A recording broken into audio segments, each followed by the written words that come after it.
초성, 그러니까 첫소리, 그 다음에 종성, 받침자음, 이것을 다 어지간하면 전체를 다 상생으로 되도록 장명을 해야 합니다. 그래야 그 수리성명, 한자성명.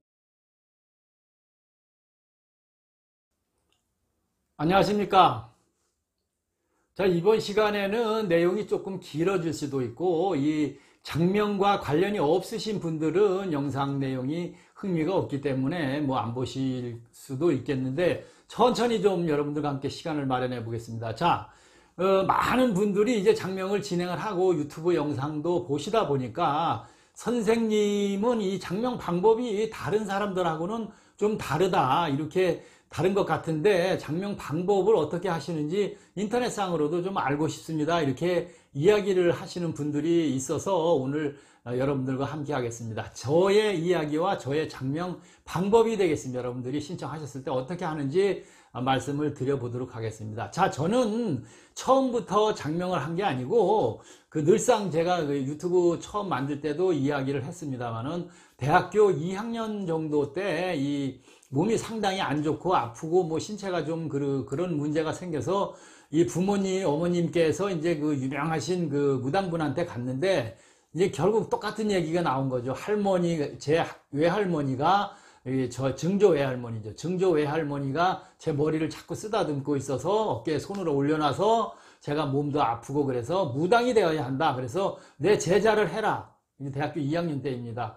그 이야기를 듣고 이제 너무 놀라고 저도 어떻게 보면 이게 무슨 일인가 이렇게 해서 돌아와서 그냥 이제 돌아와서 굿도 하라고 그랬는데 안 하고 이제 그냥 돌아와서 생각을 많이 했고, 그리고 그 이후로도 어떤 건강이 크게 저도 건강한 신체를 가지고 있지는 못했는데 결국은 이제 이래저래 그런 쪽으로 제 사주도 이렇게 무속인이나 사주나 이런 것 쪽으로 관심을 가질 수밖에 없는 그런 사주 구조라는 걸 나중에 저도 알게 되었습니다. 그래서 그런 막꽹가리 치고 굿하고 이런 것들을 할 수 있는 상황은 아니었기 때문에 장명 쪽으로 자꾸 관심을 갖게 되고, 그러다 보니까 이 장명을 업으로, 제가 제2의 업으로 가질 수가 있게 된 것입니다. 그래서 처음부터 장명을 시작한 것은 아니고 공부를 하는 과정에서 너무 이게 맞지도 않고 주장하는 내용들이 다 다르고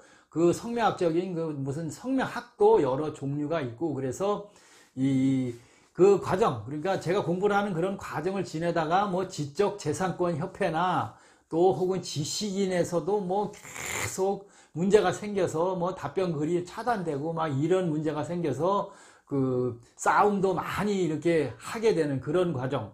심지어 특허 문제나 특허청의 어떤 성명학적인 관련 문제로 인해서 직접 가서 재판까지 받는 그런 결과가 쭉 있었습니다. 방송위원회, 심지어는 국민신문고에까지 이 성명학 관련으로 너무 많은 시간을 지내고 연구를 하고 이렇게 싸웠다면 싸우고 논쟁을 많이 진행하다 보니까 자기 자랑도 요새는 해야 되겠지만 현존에 살아있는 사람 장명가 중에는 장명가 분들이 훌륭하신 분들이 얼마나 많겠습니까만은 현존하는 장명가 중에는 한글과 한글 성명학과 수리 성명학 한자 이름을 장명하는 그런 것 중에는 내가 자신이 최고다, 제가 최고다 이렇게 이야기할 수 있을 정도로 많은 난관과 어려움과 시련을 겪어왔습니다. 그래서 적어도 이 한글 성명학은 뭡니까? 이 태어난 연도와 띠를 가지고 사주 육친을 거기다 대입을 해서 장명하는 다른 방법이 되겠습니다. 즉, 한자는 만들어 놓으면 한 번 쓰고 나면 평생 몇 번이나 쓰냐, 그거 필요도 없다. 한글이 가장 중요하다. 부르는 수천만 번 불러야 하는 한글 이름을 가장 중요시하는 것이 한글 성명학이고, 또 수리 성명학은 초년, 중년, 장년, 말년에 수리를 맞추고 오행을 맞추고 여러 가지 장명 조건들을 조합을 하는 것이죠. 그래서 이 두 가지 장명 방법에 관해서는 그 누구에게도 소통하고 응대하고 문제점들을 설명을 다 드릴 수 있는 그런 능력을 갖추게 된 것입니다. 자, 먼저 장명을 신청을 하시면 제일 먼저 중요한 게 뭐겠습니까? 사주 분석이겠죠. 사주를 분석을 해서 용신, 희신, 억부용신, 조용신이니 이런 용신들을 살펴보고 그 다음에 육친도 살펴봐야 되겠죠. 재관인은 반드시 사주에 부족하면 보완을 해야 되겠죠. 자, 재는 뭡니까? 재물의 운. 남자애 같은 경우에는 처의 운, 그리고 아버지의 운, 남녀 다 공이 아버지의 운. 여성의 경우는 뭐 시어머니의 운, 그런 운이 되겠고, 그 다음에 관은 뭡니까? 관운, 그리고 직업의 운. 남자로 보면 자녀의 운, 여성으로 보면 남편의 운이 해당되니까 이 관운. 그 다음에 인성은 무엇이겠습니까? 인성은 이제 그 어머니의 운이 되고, 직업, 그 학업의 운, 그 다음에 건강의 운, 문서의 운, 이런 것들이 되니까 재관인 정도는 반드시 살펴야 합니다. 그리고 이제 장명을 진행을 하려면 태어난 연도의 띠와 맞는 한글 이름을 되도록이면 조합을 해야 합니다. 예를 들면 뭐 영용, 형 이런 이응, 히읗의 토토나 뭐 지수 뭐 이런 이름들의 정수 이런 그 시읒, 지읒, 치읒에 겹치는 이런 이름들은 태어난 연도에 따라서는 하면 쓰면 안 되는 그런 연도도 있겠죠. 그래서 사주와 성씨와 연도에 맞는 한글 이름을 상생으로 조합을 해서 또 부족한 오행이 있다면 상극인 그 문제가 생기거나 뭐 이러면 한글 이름 등으로 보완을 해야 한다, 이렇게 말씀드릴 수가 있겠습니다. 그 다음에 또 이 문제 생기는 것이 장명가의 능력과도 뭐 연관이 있겠습니다만은 초성, 그러니까 첫소리, 그 다음에 종성, 받침자음, 이것을 다 어지간하면 전체를 다 상생으로 되도록 장명을 해야 합니다. 그래야 그 수리성명학, 한자 성명학하고 한글로 장명하는 한글 성명학이 다 만족하는 그 두 이름이 될 수가 있겠죠. 자, 받침을 무시하면 그것은 자기 그 본래의 이름이 아닌 것이죠. 한글 성명학적으로는 뭐 이거는 뭐 그 받침을 무시해서 장명을 할 수는 없습니다. 그 뭐 예를 들었으면 뭐 그 민준 많이 짓죠. 장명에 민준 하면은 민에 니은이 있고 준에 니은이 있기 때문에 이 니은 받침이 서로 발음해서 나면은 전체가 상극이 되기 때문에 주의를 해야 하는 것이죠. 그래서 한글 성명학적으로는 이렇게는 장명을 안 합니다. 자, 그 다음에 이제 또 그렇게 장명을 해야 되는데, 이 디역성씨, 니은성씨, 디귿성씨, 티귿성씨, 이 성씨들은 장명이 안 되는 경우, 사주를 뭐 분석을 해서 아무리 수리조합을 하고 다 해도 안 되고, 한글 성명학적으로 태어난 연도에 아무리 맞춰도 장명이 안 되는 경우가 있습니다. 이런 경우에는 특별하게 양쪽을 다 고려를 해서 최선의 장명을 진행을 해야 되겠죠. 그 다음에는 한자로 장명을 했으니까, 아니, 한글 이름으로, 한글 성명으로 장명을 했으니까, 한자는 큰 의미가 없으니까, 네 마음대로 써라. 이러면 이걸 한글 성명학으로, 한자 성명학으로, 뭐 정통 성명학이라는 이 성명학으로 장명한 분한테 가면은 빵점 소리 듣기 십상이겠죠. 사주보완도 안 됐다 그러고, 수리도 하나도 안 맞는다. 이런 이야기를 듣게 되겠죠. 그래서, 그 성명학도 무시할 수는 없으니까, 이 한자를 조합을 사주에 맞게 잘해서 원형이 정격, 그러니까 이 초년, 중년, 장년, 말년의 이 수리를 뭐 일본 사람이 만들었니 뭐니 해도 성명학적 조건으로 장명을 해드려야 할 때는 해야 되겠죠. 해서 이 네 개의 원형이 정격의 수리를 다 맞추고, 또 한자도 사주에 맞는 한자를 써야 되겠죠. 부족한 이 한자로 오행의 한자를 써야 되고, 또 그렇게 해서도 안 되는 오행이 있겠죠. 무슨 얘기냐면 뭐 화금토가 부족하다, 목금수가 부족하다 이러면 상극의 오행들이 엉켜 있기 때문에 결국은 이런 때는 한글로 하나의 오행을 보완하고 한자로 두 개의 오행을 보완해서 세 개의 부족한 상극의 오행 이름을 장명을 하게 되는 것입니다. 자, 또 뭐 있겠습니까? 불용 한자.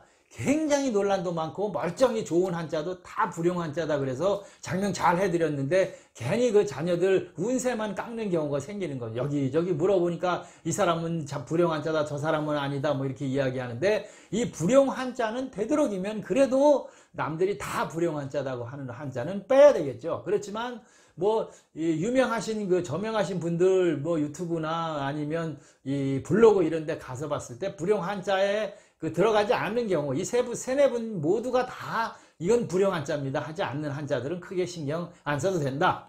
그리고 이미 사용하고 계신 분들은 또 그거 가지고 논란을 피울 수는 없으니까, 하여튼 이 불용 한자에 대해서 충분히 고려를 해서 쓰지 말아야 될 한자는 안 쓰는 방향으로 장명을 하게 됩니다. 그 다음이 또 뭐 있습니까? 이 21, 23, 33 수리, 무슨 과부 수리다 해가지고 수리 하나만 보이면 이거 과부 수리다, 여자한테는 너무 센 수리를 해서 뭐 남편, 옛날 말로 하면 남편 뭐 어떻게 한다, 이런 말까지 해가면서 장명을 유도를 하고, 또 잘 장명된 이름 안 된다고 하는데, 장명을 진행하다 보면 한자도 많고 성씨도 많기 때문에 이 21, 23, 33 수리는 뭐 39까지 포함하는 사람도 있는데, 이 세 가지의 수리는 하나는 들어갈 수밖에 없는 경우가 대부분 발생합니다. 그래서 두 개는 겹쳐서는 장명을 하면 안 되겠죠. 그래서 하나 정도는 참고를 해서 장명을 한다, 이렇게 보겠습니다. 그리고 이제 이 장명 방법을 간단하게 얘기했습니다만은, 요구자의 요구 사항이 최대한 먼저 검토가 돼야 되겠죠. 그래서 부모님의 성함도 검토해야 되고, 형제의 이름도 한자도 다 보아야 되고, 그러면 또 피할 이름, 또 꼭 했으면 하시는 그런 한글 이름의 한자도 검토를 해드려야 하고, 그래서 또 뭐 피해야 할 이름도 검토를 해야 하고, 그리고 돌림자도 또 꼭 고집을 하시는 분들이 있는데, 이것도 참고는 해서 장명을 진행해야 되지만, 돌림자는 사주와 맞지 않으면 참고를 안 하는 것이 좋다, 이렇게 볼 수가 있겠죠. 자, 기타 뭐 성명학적으로는 이 장명가들이 주장하는 장명 내용, 그러니까 한글 성명학하고 수리 성명학, 한자를 사용하는 수리 성명학의 이 내용은 전부 다 검토를 합니다. 다 검토를 해봐야 되겠죠. 그런데 여기 보면 뭐 수리오행, 그게 안 맞는다, 삼원오행이 안 맞는다, 혹은 뭐 자원오행이 성씨, 타고난 성씨와 한자 두 개가 상극이라서 안 맞는다거나, 아까 얘기한 무슨 과부수리가 들어가서 안 된다거나, 무슨 또 성씨 옆에 또 성씨 한자를 쓰면은 뭐 두 집 살림을 해야 되고, 뭐 이런 엉터리에 엉뚱한 이야기 하는 것들은 몰라서 장명 안 하는 거 아닙니다. 알고 있어도 너무 기가 막히고 되지도 않는 이야기이기 때문에 고려를 안 하는 것이다, 이렇게 이해를 하시면 되겠습니다. 자, 이제 장명이 완료되면 이름은 5개 정도, 뭐 대부분 뭐 좀 더 많이 나옵니다만은, 그 중에 써야 될 이름을, 가장 좋은 이름을 고민을 해서 선정을 해서 통보를 해드립니다. 거기에는 뭐 장명용 장명한 내용에 대한 설명서도 알려드려야 되고, 어떤 특이사항이 발수가 있겠죠. 사주가 굉장히 한쪽으로 치우쳐서 부족한 이런 사주 오행들이 많이 발생하거나 이런 것들, 그 다음에 또 5개 통보를 해드려도 대부분 이 어머님들이 클레임을 다 거는 경우가 가끔 생깁니다. 그러면 결국은 서로 상의를 해서 다시 재장명을 또 해드려야 하고, 결국은 그 요구자의 사항대로 제가 장명료를 받았으니까 끝까지 책임지고 장명을 해드리게 됩니다. 그러나 이 요구자의 사항, 아까 얘기하신 어머님들의 까다로운 이런 경우가 생기거나, 성명학적인 그런 좋은 운을 유도하기 위해서 평생 살 이름을 장명하면서 그 성명학을 벗어나는 이름을 고집을 하거나 어떤 논쟁을 발생시키는 경우는 주의를 하셔야 합니다. 요구하시는 분들도. 자, 이제 이름이 다 결정되면 뭐 택명장도 만들어 드리고, 이름이 어떻게 장명을 했는지 그 이름에 대한 풀이서도 보내드려야 하고, 개명을 하신 분들은 개명 확인서, 또 그 개명한 이름, 그러니까 개명하기 전 이름이죠. 안 좋은 이름이 왜 안 좋은지, 이런 것들, 그 다음에 가장 기본적인 사주풀이, 이런 것들을 메일 혹은 등기로 댁으로 우송을 해드리면 끝나게 되겠습니다. 그러면 저는 이제 또 차후에 어떤 장명 등의 문제점이 발생할 수가 있고, 또 여기저기 알아보러 다니시는 분들 가끔 있습니다. 그러면 이 이름 뭐 어떻게 장명했는데 좋네 안 좋네 이야기를 하면, 이런 것들에 대한 어떤 문제점이 발생할 수 있기 때문에 특별한 사항이 있을 때는 다 기록을 해서 보관을 하게 되겠습니다. 자, 장명이라는 것은 계명도 마찬가지겠습니다만, 상호간에 본인은 좀 더 나은 삶을 위해서 하는 것이고, 그 원하는 것들을 들어주고 거기에 맞춰서 장명을 해드리려고 하는 것이 장명가입니다. 그런데 이 상서롭고 서로 희망적인 그런 소망을 담아서 장명을 진행하는데, 이것이 혹시 마음 상하는 일이, 서로 의견이 충돌돼서 마음 상하는 일이 발생하면, 그 좋은 이름을 가진 사람도 마음이 좀 편치 않고, 또 장명을 해준 사람도 심지어 밤새워가면서 장명까지 다 해서 대한민국에 좋다는 성명학 다 검토하고 할 수 있는 일 다 해서 이름 보내드렸는데, 어디 가서 엉뚱한 사기꾼 같은 사람들한테 풀이해가지고 이름이 이렇다 하고 대들고 알아보지도 않고 그냥 그대로 그 들은 이야기를 내던지는 그런 분들이 있기 때문에 주의를 좀 하시는 것이 좋겠습니다. 그래서 좋은 일 하려고 하는 거기 때문에 이 이름이 맞지 않든 뭐 하든 일단은 서로 좋은 감정으로 끝맺음을 잘 하시는 것이 좋겠습니다.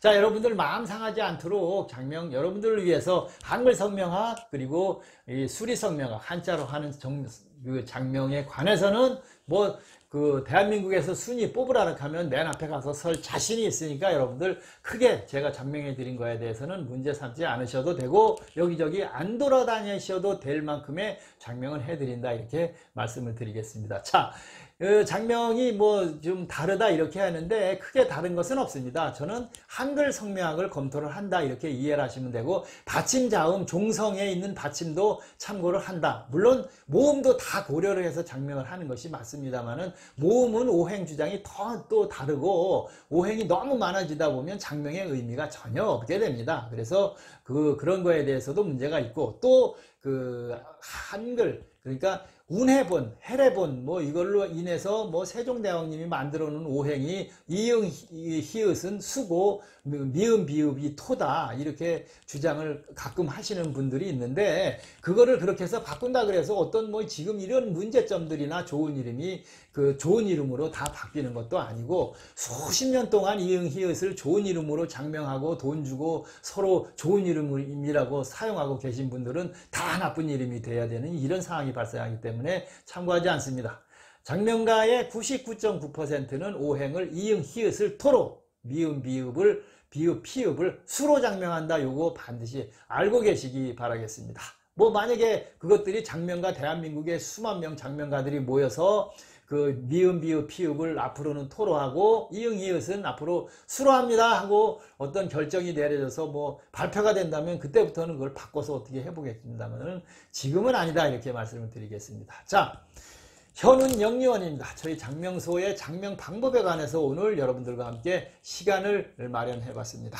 감사합니다.